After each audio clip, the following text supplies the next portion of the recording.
Aujourd'hui, je vous propose une pause d'autocompassion. Donc, qu'est-ce qu'on peut faire dans notre quotidien quand on vit des situations difficiles? Bien, peut-être que vous avez entendu parler dans les derniers mois, les dernières années de l'autocompassion. Alors, comment on pourrait définir ce concept-là? Il faut d'abord comprendre c'est quoi la compassion.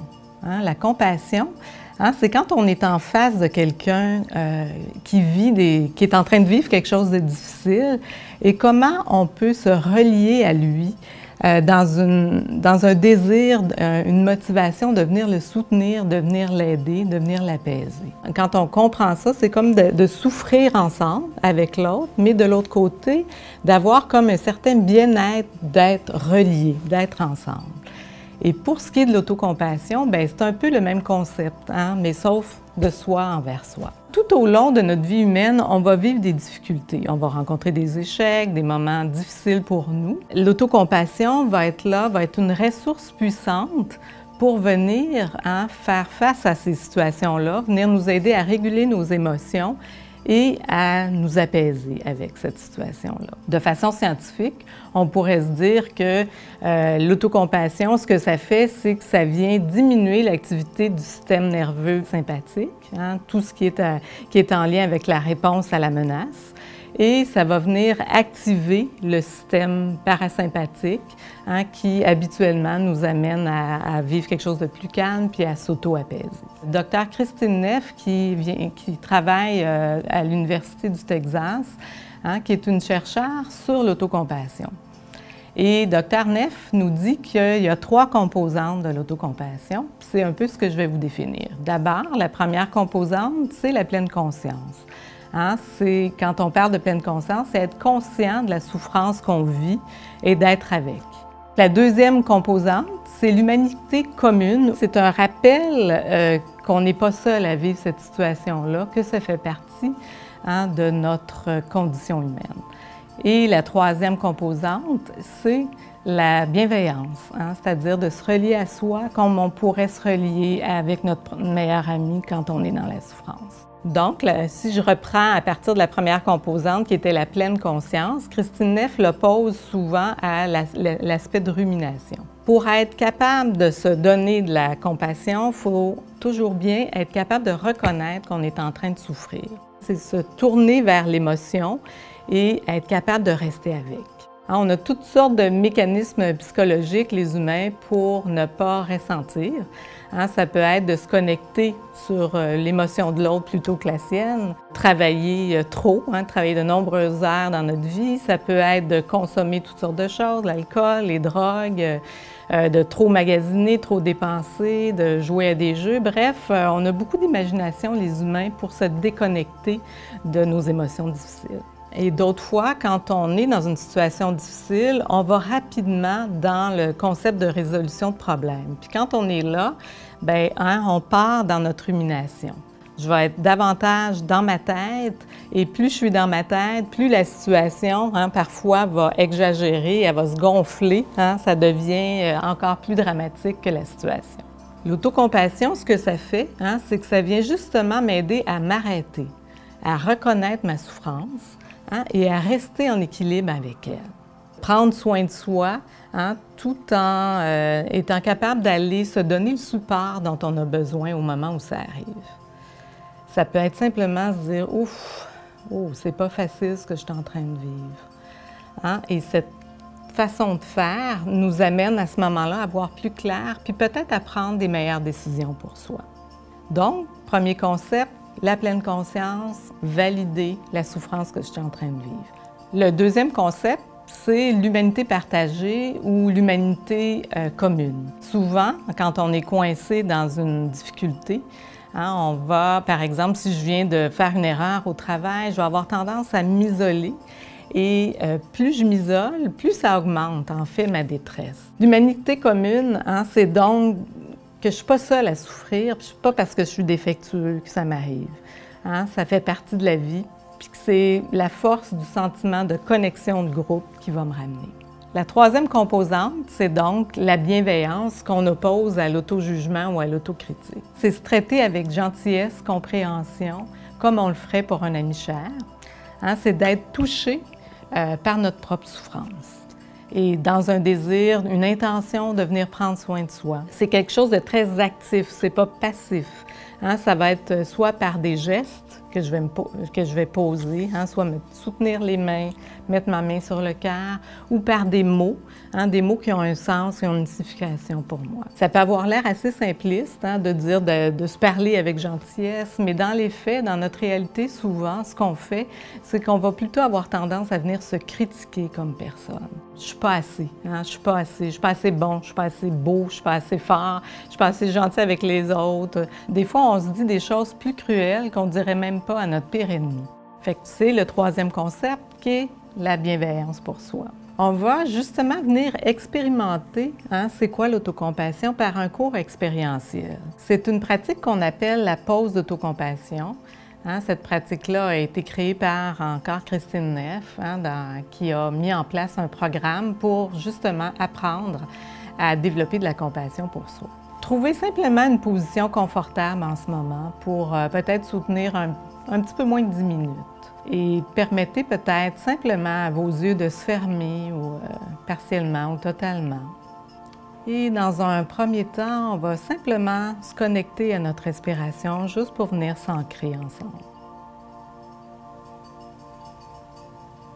Et je vais vous inviter à simplement penser à une situation de votre vie actuellement qui peut faire soulever un certain stress quand vous y pensez. Ça peut être soit un problème de santé que vous pouvez vivre, ça peut être un problème relationnel avec quelqu'un qui est autour de vous, ou une situation de quelqu'un de proche qui vit des difficultés autour de vous. Simplement trouver quelque chose d'une intensité modérée pour permettre de le ressentir, pour soulever assez d'émotions dans votre corps, dans votre cœur. OK, ce qui est possible en ce moment de ressentir dans votre corps cette situation-là. Peut-être que vous allez avoir plus le goût d'aller dans votre tête, mais simplement de vous laisser imprégner par la situation. Peut-être que de vous rappeler l'espace, le lieu où ça s'est passé, peut-être les mots qui ont été dits. Et tout petit à petit, ressentir ce que ça vous fait vivre. Vous ouvrir avec courage peut-être à connecter avec la souffrance. Plutôt que d'aller dans notre espace, dans notre tête pour résoudre, simplement se connecter ici.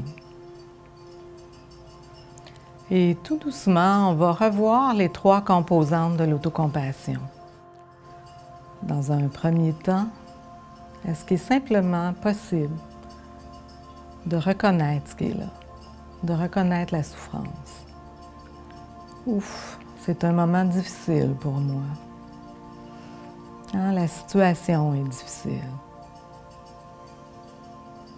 Ce que je ressens actuellement, c'est souffrant. L'important, c'est peut-être de trouver les mots pour vous. Trouver les mots qui ont du sens en ce moment, pendant que vous êtes là. Ça peut être « ouf, j'aime pas ça ». Ça fait mal. N'importe quoi qui vient valider ce que vous ressentez en ce moment. C'est la première composante de l'autocompassion, c'est justement la pleine conscience. La première étape de reconnaître, de valider, plutôt que de se couper ou de ruminer dans notre tête. On va maintenant revoir la deuxième composante de l'autocompassion. La souffrance fait partie de la vie. Dans les circonstances telles que je le vis en ce moment, les autres pourraient vivre la même chose. C'est l'humanité commune, l'humanité partagée. Je ne suis pas seule dans cette expérience. Les autres aussi pourraient vivre exactement les mêmes émotions que je peux vivre en ce moment. L'humanité partagée pour justement se reconnecter, se rappeler que la souffrance fait partie de la condition humaine. Et on arrive finalement à la troisième composante, à la bienveillance pour soi. Est-ce que je peux m'ouvrir doucement à ça pour moi en ce moment? Et peut-être, je vous invite simplement peut-être à prendre vos deux mains, une dans l'autre, soit à mettre la main sur l'épaule ou la main sur le cœur et sentir peut-être la douceur, la chaleur de votre main, avec l'intention de venir prendre soin, de vous. Et peut-être qu'il y a des mots que vous pouvez doucement commencer à vous dire, des mots que vous auriez besoin d'entendre en ce moment. Ça peut être « je sais que c'est difficile en ce moment. Je suis là pour toi. Ça va être correct. Je vais rester là. Je ne t'abandonnerai pas. »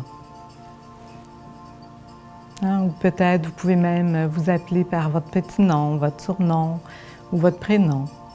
Ou aller vers un souhait profond pour vous. Ça peut être simplement « est-ce que je peux m'accepter tel que je suis?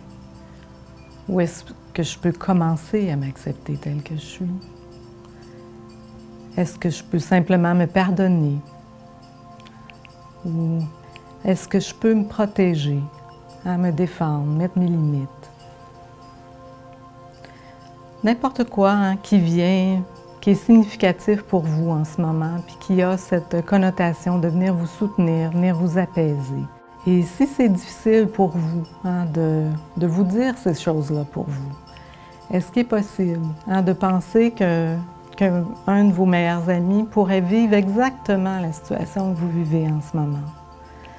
Et que vous vous asseyez avec lui, puis vous tentez de lui dire juste quelques mots pour venir le soutenir, le réconforter, comme si on se parle de cœur à cœur. Quel message simple vous souhaiteriez lui dire? Juste quelques mots. Et est-ce qu'il est possible de vous dire ces mots pour vous? Juste laisser d'accueillir les mots, les mêmes mots que vous diriez à cet ami, vous les dire pour vous en ce moment. Est-ce qu'il est possible d'ouvrir justement votre cœur à cette tendresse pour vous? C'est justement la troisième composante, la bienveillance pour soi. Donc, la pleine conscience, reconnaître, valider ce que je ressens, l'humanité commune, je ne suis pas seule à vivre ces situations-là, et la bienveillance, se relier à soi-même avec tendresse en ce moment. Prenez quelques minutes simplement pour voir, pour observer comment vous accueillez cette situation-là en ce moment. Comment vous l'accueillez au niveau de vos émotions, au niveau de votre corps en ce moment. Et peut-être vous poser maintenant, on serait comme à une quatrième partie de cette pause d'autocompassion, peut-être simplement se poser la question, qu'est-ce que j'aurais besoin en ce moment?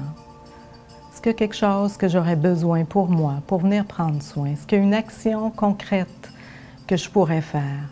Ça peut être de sortir, prendre une marche, ça peut être d'aller m'activer dehors, ça peut être de parler à quelqu'un, ça peut être simplement, quelle action de me protéger, d'aller m'affirmer peut-être? Quelle action je peux faire pour moi en ce moment, dans les prochaines minutes, dans les prochaines heures? Simplement de répondre à cette question-là. OK. Vous pouvez doucement rouvrir les yeux quand vous sentez que c'est le bon moment pour vous.